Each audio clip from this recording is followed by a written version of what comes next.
Om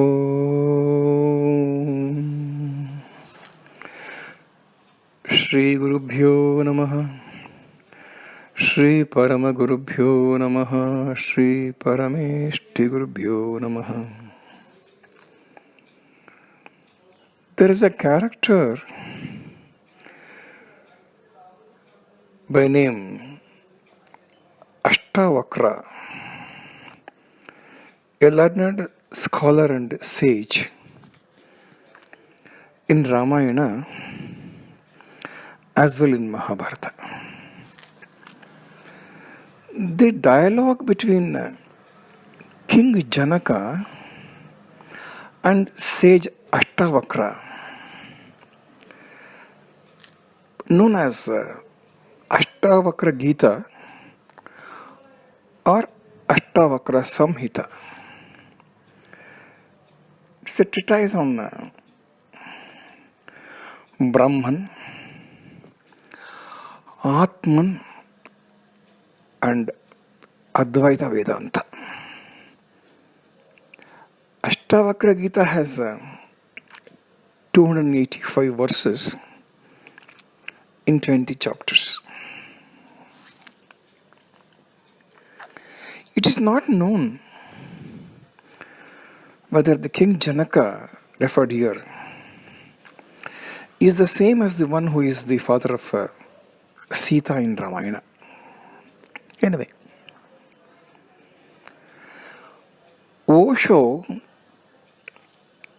refers to Ashtavakra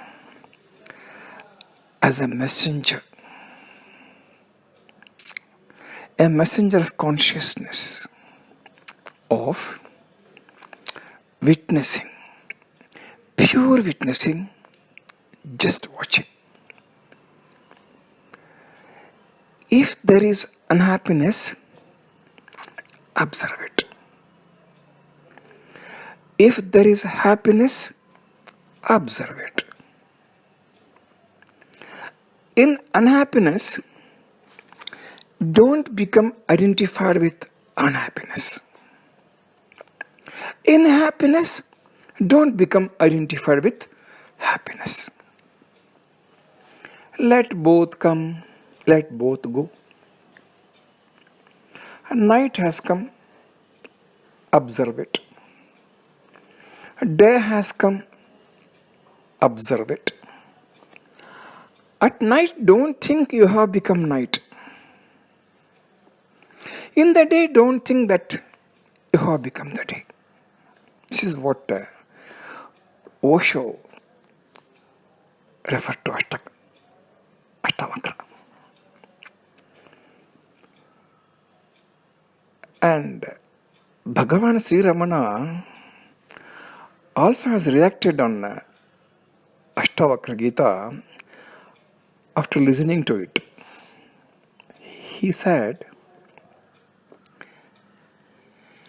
because Brahma Gnana is not something external, which is somewhere far away where you can go and get it, you cannot say that it will take so long or so short a time to attain it. It's always with you. All that is necessary is to surrender yourself completely to the Guru. To surrender your notion of I and mine. This is what Bhagavan Sri Ramana spoke about Ashtavakra Gita. It is also said that Sri Ramakrishna Paramahamsa has advised Narendra before he became Swami Vivekananda to read Ashtavakra Gita to understand better Brahman, Atman and Advaita.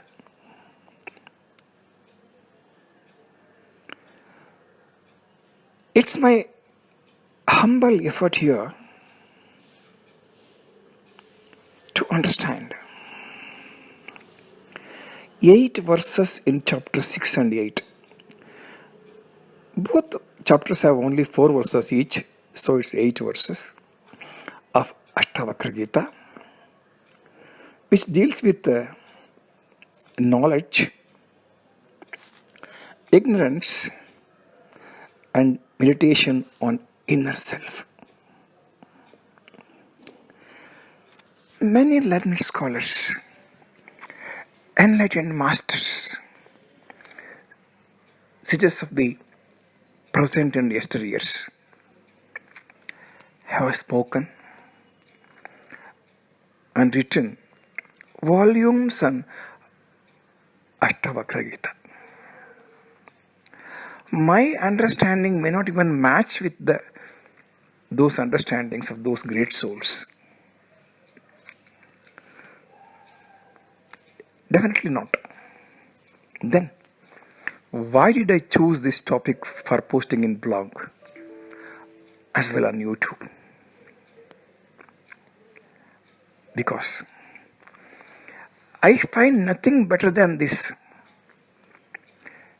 to remember 52nd year of my wedding anniversary. That's why I chose this.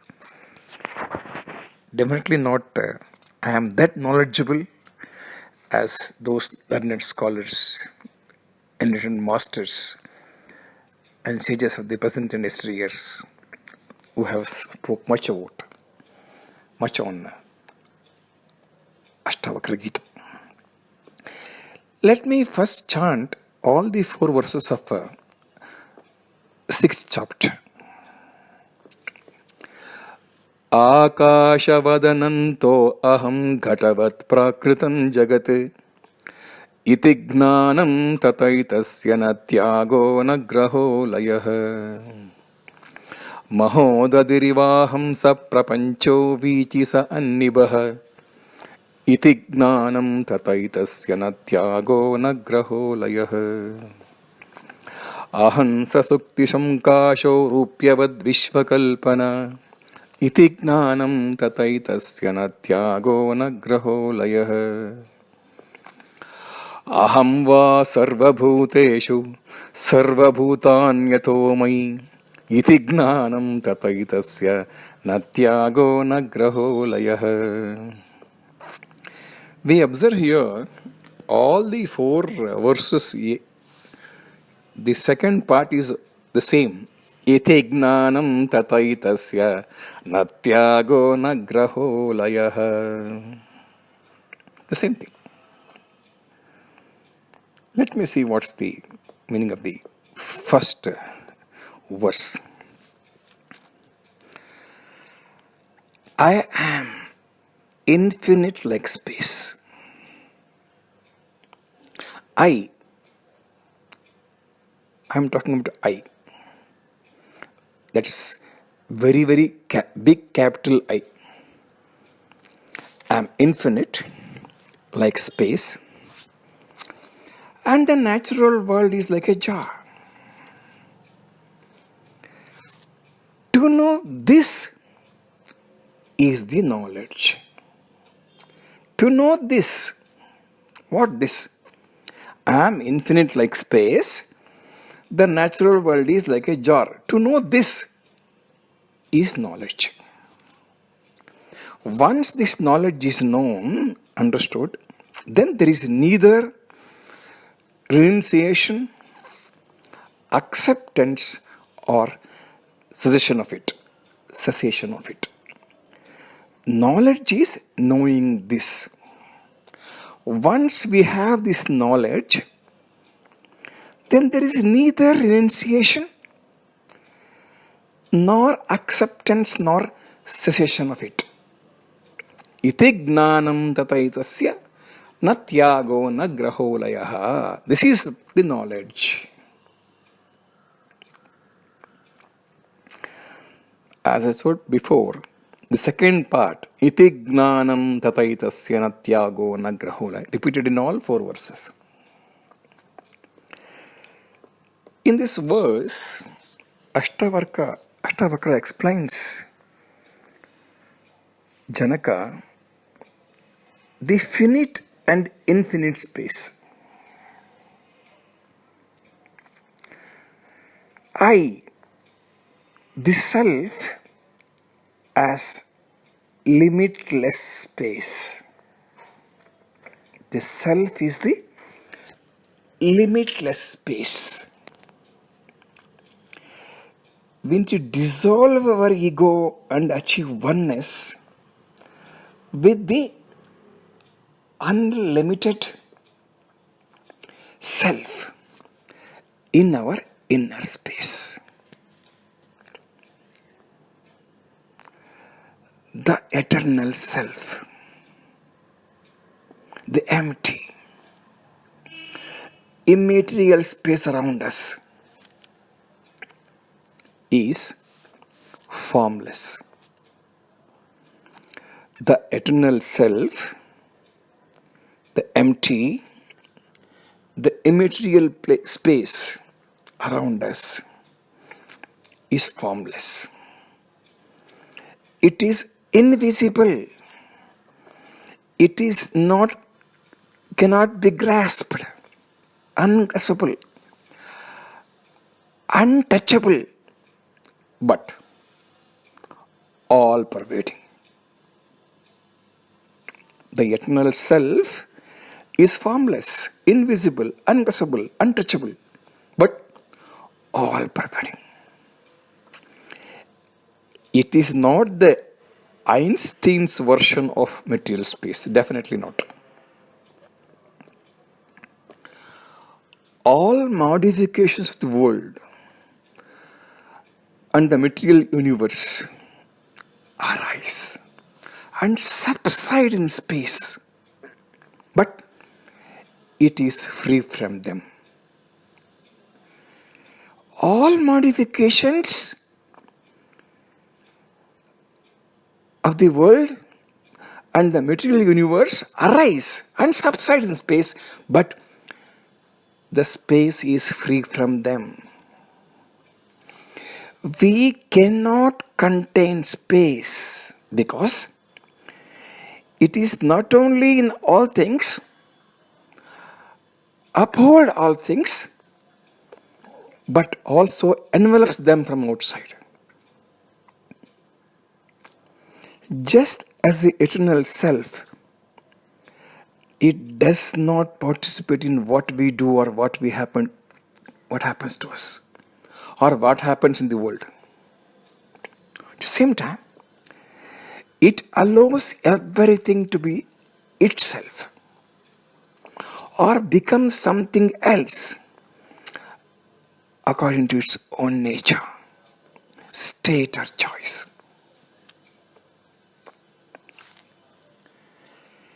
Space is the silent witness. Space is the silent witness. It doesn't come in our way. It doesn't come in our way or try to control us or exert any pressure upon us or cause us any stress. No. It doesn't come in our way.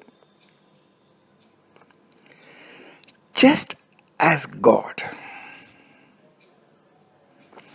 it is the silent support and witness to all that happens within its confines.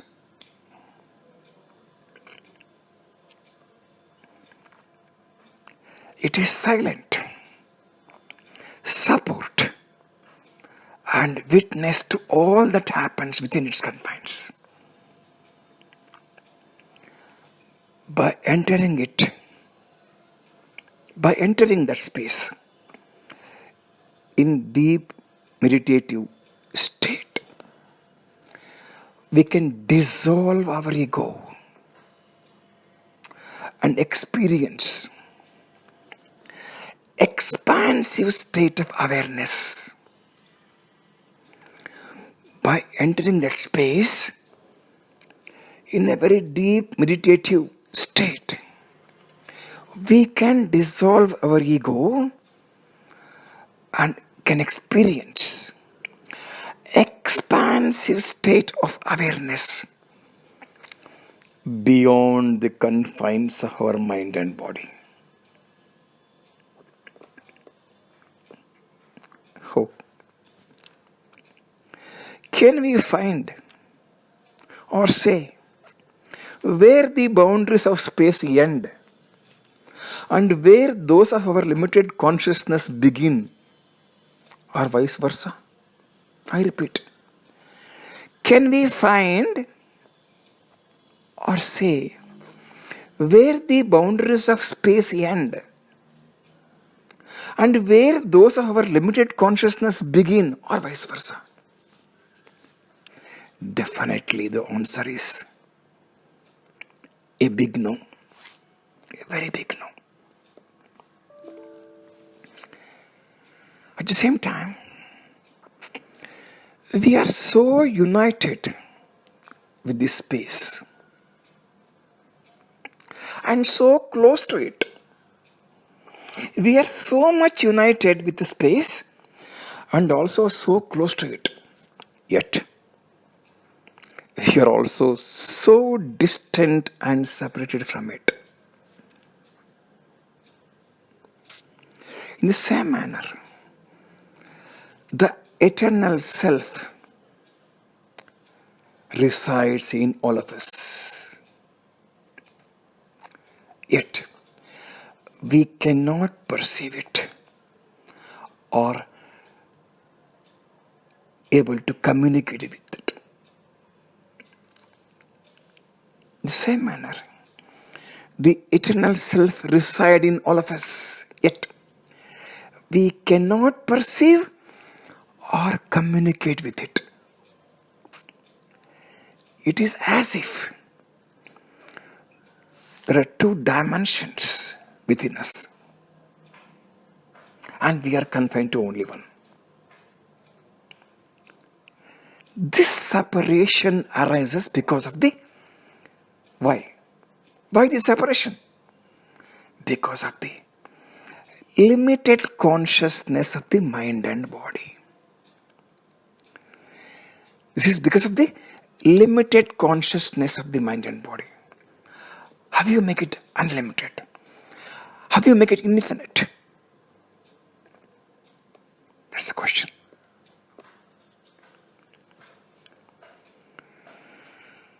The jar that is mentioned in this verse reminds me of the Chandala asking Sri Shankara Bhagavad Pada, though it's in a different context, whatever so,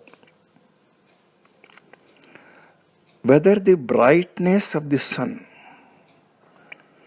that shines in the earthen part and the other one that shines in the golden part are different or the same. Of course, it may not be relevant here, but when he mentioned jar, I thought of I got recollected that. Here, same thing he says here in different manner. The limited self or the objective reality is the jar. It's a container.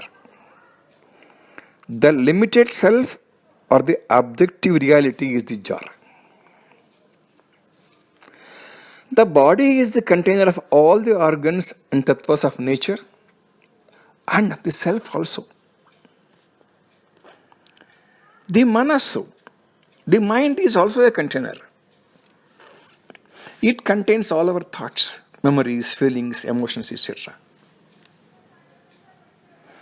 They are responsible for diversity, name and form, delusion, bondage, and all the consequential and existential problems. So the mind and body both are the jars only. They are the containers. They hold all these things. The next is the eternal self also is a container only. But that is not limited like the jar. Because it is without form or materiality and subtler than subtle. However, it contains within itself everything, everything, everything. From the smallest of the atom to the whole universe, worlds. 14 worlds we talk about in our Puranas. And all living beings. What does it we want to communicate here? The eternal self is truly the universal container of all. The eternal self is truly the universal container of all. Nothing can independently coexist in it, with it, or outside of it. Nothing can independently coexist in it, with it, or outside of it.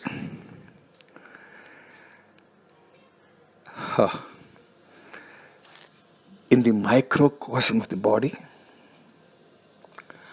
as in the macrocosm of the universe, the eternal self is the infinite container.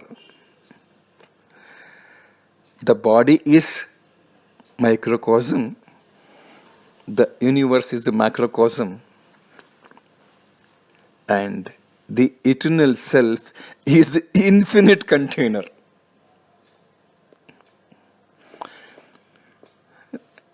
Then Ashtavakra uses the word laya here. Laya means dissolution. Dissolution. That means ending, disappearance, absence of something. Whatever that ends, disappear, absent is laya. It also means silence or a pause. Hence it's used to denote pause or a restful moment in a musical beat. We call laya. Shruti and laya we call, The combination of Shruti and laya creates the musical melody. Without laya, there is no musical melody at all. That laya. Even that is also laya only. For a musical melody, we need laya. Both are required. Shruti and laya, we call it. In spiritual practice, laya refers to the state of mental absorption or the tranquil state of mind in which it is fully silent or absorbed in the self or a deeper meditative state. Laya refers to the state of mental absorption, tranquil to the mind. That's what is laya here. The destruction of the world at the end of the time cycle is also known as laya. Srishti Sthiti Laya we call about. The world is subject to dissolution, laya. We know that everything in the objective world has to come to an end someday or other. However, Brahman or self is eternal and indestructible.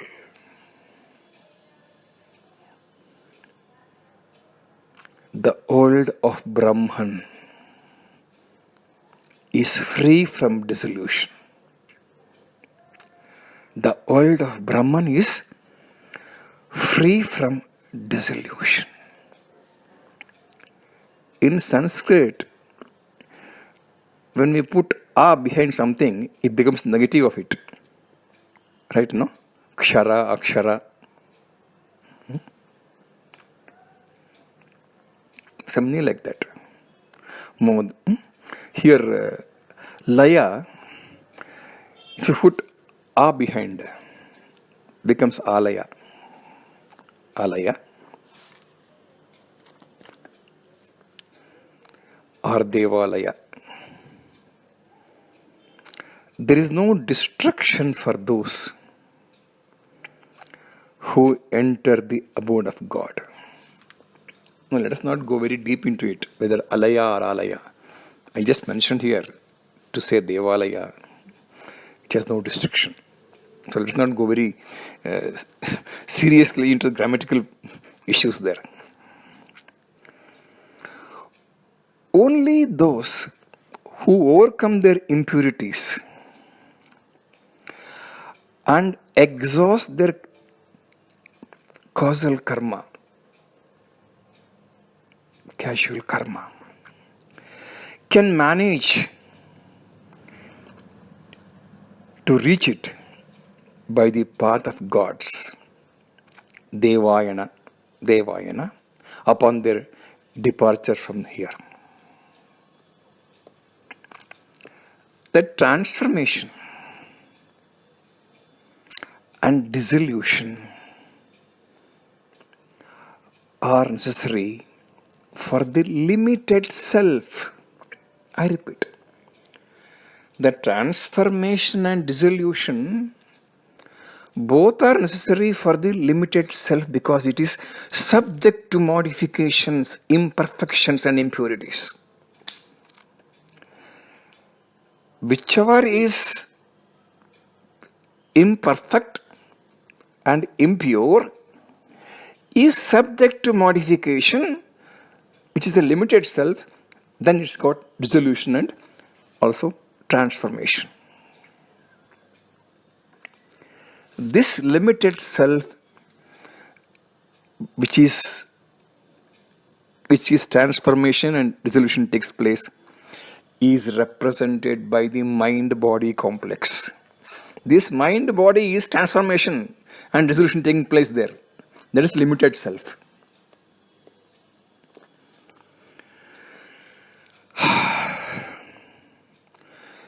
It is obvious now.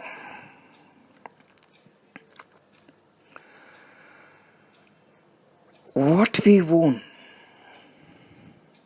or hold as an ego-driven individual is an obstacle to our peace and happiness or our liberation. What we own or hold as an ego-driven individual is an obstacle to our peace and happiness and also our liberation. Whereas, what we hold as an infinite and eternal self does not in any way contribute to our bondage or suffering. When you hold on to infinite and eternal self, it doesn't contribute to any bondage or suffering. That's it. We should hold on to that infinite and eternal self than holding on to ego-driven individual. Exactly. That's the only difference. We have to hold on. So holding on to ego-driven individual, we have to hold on to infinite and eternal self. Okay. What needs to be renounced? Disowned or dissolved is the limited self. What needs to be renounced is disowned and dissolved is the limited self, because it is the one which keeps us bound to the mortal world. This is the limited self which keeps us bound to the mortal world. The eternal world self has everything. Has everything, exists in everything. External self has everything and exists in everything and contain in itself everything. I repeat, the eternal self has everything. It exists in everything and everything it contains in itself. Yes, it is still, it is completely free, pure and perfect. The eternal self, though it is everything, it is exists in everything and contains in itself everything, still, it is completely free, pure and perfect. As the Shanti mantra, Veda mantra affirm, Om Purnamada Purnamidam Purnat Purnamudachyate Purnasya Purnamadaya Purnameva Vashishyate. Om Shanti, Shanti, Shanti. If you take away something out of the absolute reality of Brahman, it still remains complete. It is Purnam. It is Purnam. By making this distinction of individual self and eternal self, Ashtavakra suggested to Janaka that it is the identification and attachment to the objective self which needs to be renounced, dispossessed and dissolved. It is the identification and attachment to the objective self which need to be renounced, dispossessed and dissolved. Not the eternal self. Not the eternal self which is eternally free from all of them. This is what the first verse of 6th chapter of Ashtavakra Gita tells. Iti gnanam tataitasya na tyago na graho layaha. He repeats everything, same thing finally. In every verse, he repeats this. So, he has mentioned very clearly what is need to be renounced,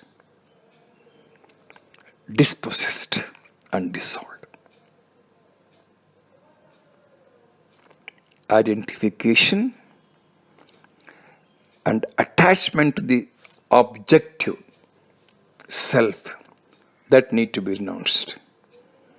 Not the eternal self which is eternally free from them. Knowing this is the gnana, that's what he is telling. Knowing this is the gnana. Loka samasta sukhino bhavantu. Samasta sanmangalani bhavantu. Om Shanti, Shanti, Shanti.